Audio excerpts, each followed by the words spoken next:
We got major breaking news out of Mexico. Earlier today, the Mexican Navy, or SEMAR, announced on their official X page, formerly known as Twitter, that in a Mexican military operation in the state of Durango, they managed to seize 2 clandestine narco labs and over 21 tons of methamphetamines in the state.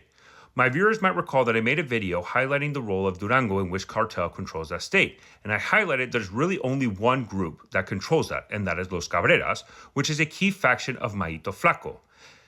Los Cabreras are engaged in combat operation against their rival Los Chapitos and Jalisco New Generation cartel in Sinaloa and in the border areas between Sinaloa and Durango, but overall the state of Durango is firmly under the control of Los Cabreras. And this operation indicates how Durango plays a key role in drug manufacturing, production, and distribution for Los Cabreras and Mayito Flaco. And without a doubt, this operation targeted these narco labs that belong to Los Cabreras. I'm highlighting this comment because this viewer observed 5 days ago how the United States managed to seize over 300 tons of chemical precursors for methamphetamines in the port of Houston. If you haven't seen that video and that breaking news, please check in the comment and check that video. And what this observer pointed out, and something that I agreed with, is that those chemical precursors that were seized in the port of Houston more than likely were heading to those Mayito Flacos, not to Los Chapitos, because the only indication we got from the Justice Department after that operation is that it was destined for Mexico,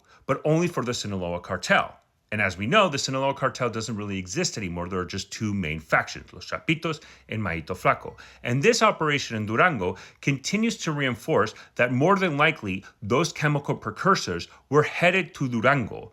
and or for those Mayito Flacos specifically, because Los Chapitos are having a harder time producing drugs because of the difficulties within the Sinaloa cartel civil war and how the Mayito Flacos have a slight upper hand in that conflict. And Durango, as being firmly under the control of Los Cabreras and firmly under the control of Mayito Flaco, are able to mass produce methamphetamines and other drugs, highlighting the role of these chemical precursors more than likely were headed to Los Mayito Flacos, much more so than Los Chapitos, and that also reinforces how Los Mayito Flacos might have an upper hand in the current civil war because they're still able to produce drugs in states with they control absolutely, unlike Los Chapitos that really only are active and mostly in Sinaloa and small part of Sonora, but continue to lose that territory. This is an interesting development, and I think I just wanted to highlight that.